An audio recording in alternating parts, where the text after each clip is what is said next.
For the Love of God is a sculpture by artist Damien Hirst produced in 2007. It consists of a platinum cast of an 18th-century human skull encrusted with 8,601 flawless diamonds, including a pear-shaped pink diamond located in the forehead that is known as the skull star diamond. The skull's teeth are original, and were purchased by Hirst in London. The artwork is a memento mori, or reminder of the mortality of the viewer. In 2007, art historian Rudi Fuchs observed, "The skull is out of this world, celestial almost. It proclaims victory over decay. At the same time it represents death as something infinitely more relentless. Compared to the tearful sadness of a vanitas scene, the diamond skull is glory itself."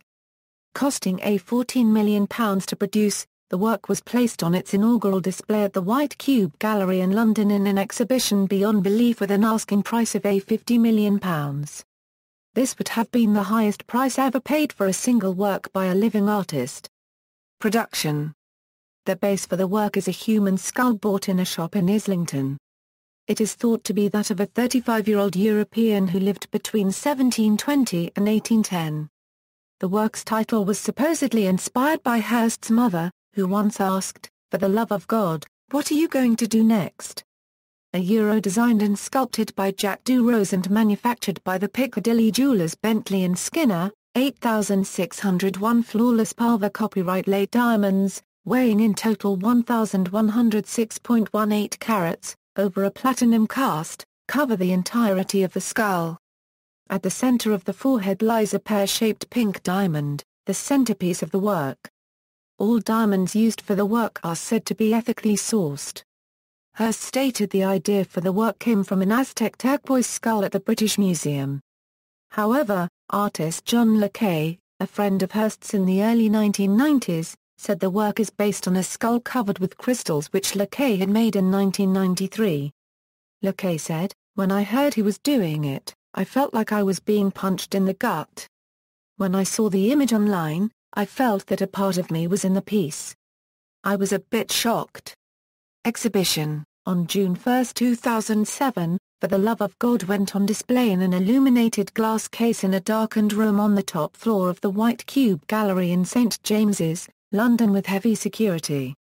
It was reported on June 11, 2007 that the singer George Michael and his partner Kenny Goss were interested in purchasing the piece for around £50 million.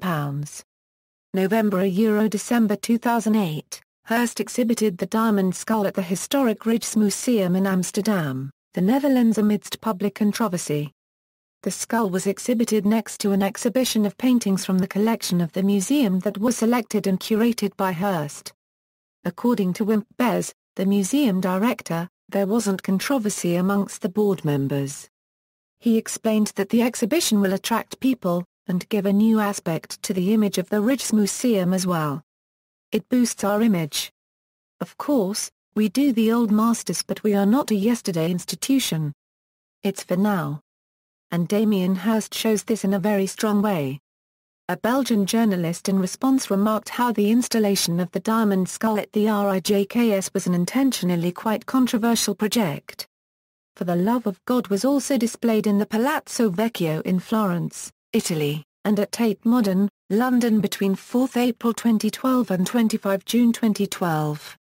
The work was displayed at Hirst's first solo exhibition in the Middle East, at the Relics exhibition of Doha, Qatar from October 10, 2013 to January 22, 2014. Sale. Hirst said that the work was sold on August 30, 2007, for £50 million, to an anonymous consortium. Christina Ruiz, editor of the art newspaper, claims that Hirst had failed to find a buyer and had been trying to offload the skull for £38 million. Immediately after these allegations were made, Hirst claimed he had sold it for the full asking price, in cash, leaving no paper trail. The consortium that bought the piece included Hirst himself. In the 6 February 2012 issue of Time magazine, Hirst elaborated, in his 10 Questions interview, "In the end I covered my fabrication and a few other costs by selling a third of it to an investment group, who were anonymous. Harry Levy, vice chairman of the London Diamond Bourse Club, said I would estimate the true worth of the skull as somewhere between £7 million and £10 million. Her Majesty's Revenue and Customs would expect £8.5 million in VAT payments, if Hirst really did receive £50 million. David Lee, editor of the Jackdaw, commented, "Everyone in the art world knows Hirst hasn't sold the skull. It's clearly just an elaborate ruse to drum up publicity and rewrite the book value of all his other work."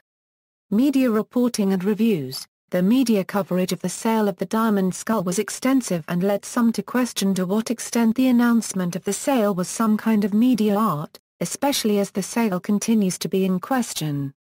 This was further supported by the performative nature of the Sotheby's exhibition and auction of Hirst's artwork the following year. In an article in The Guardian, Germaine Greer said, "Damien Hirst is a brand, because the art form of the 21st century is marketing. To develop so strong a brand on so conspicuously threadbare a rationale is hugely creative, revolutionary even." Richard Dorment, art critic of the Daily Telegraph, wrote, "If anyone but Hirst had made this curious object, we would be struck by its vulgarity. It looks like the kind of thing Asprey or Harrods might sell to credulous visitors from the oil states with unlimited amounts of money to spend, little taste, and no knowledge of art. I can imagine it gracing the drawing room of some African dictator or Colombian drug baron. But not just anyone made it, Hirst did. Knowing this, we look at it in a different way and realize that in the most brutal, direct way possible, For the Love of God questions something about the morality of art and money." Ralph Ragu of the Hayward Gallery in London criticised the work as a mere decorative object, saying it's not challenging or fresh. "It's a decorative object which is not particularly well done." Robert Preece, an art critic of Sculpture magazine, wrote of the Sotheby's sales of Hirst's work, "I'm not concerned with the details of these sales. What matters to me is that they were announced at unleashed, picked up, printed, reprinted, accelerated, translated, and multiplied across global media."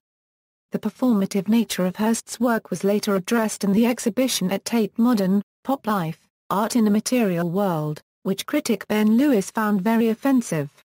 The gallery texts have the temerity to claim that the greed-fueled auction sale was a work of performance art in itself. That a unregistered trademark is just the same as Stockhausen calling 9/11 a work of art. Artistic responses. A photo of the work thrown out with rubbish bags outside the White Cube Gallery was a spoof by artist Laura Cabell, who created a replica skull with 6522 Swarovski crystals. In 2008, the Gaelic language publisher Unregistered Trademark Askew published a short story by Moelios Knimbule and Clay Gian Egg Damien Hirst, as a fictional response to the work of art. This in turn was followed in 2009, by a single performed by the Gaelic rock band, Gaithan, Clay Gian Damien Hirst, released by Unregistered Trademark Askew, which was inspired by Knimbul's work. The song was shortlisted in the NAS Squared Essa to the First contest for a new song in a Celtic language or Scots. In December 2008, Hirst threatened to sue the artist Cartrain for copyright infringement. Cartrain had incorporated photos of For the Love of God into collages and sold them on the Internet. In 2009, Spanish artist Eugenio Moreno unveiled a piece entitled For the Love of Go, a giant sculpture, encased in glass, of Hirst shooting himself in the head. Moreno, in fact an admirer of Hirst, intended the piece as a comment on the emphasis on money within the art world, and with Hirst in particular. "I thought that, given that he thinks so much about money, his next work could be that he shot himself," said Moreno. Like that the value of his work would increase dramatically. Obviously, though, he would not be around to enjoy it. See also, Crystal Skull. References. External links, Freeze review of For the Love of God, pictures of the work's manufacture, interview with video, parody of For the Love of God by artists from Poland, Dead Drop Collector Glass, For Drink, with Skull Inside by Cute Cube Collective, For the Laugh of God by Peter Fuss.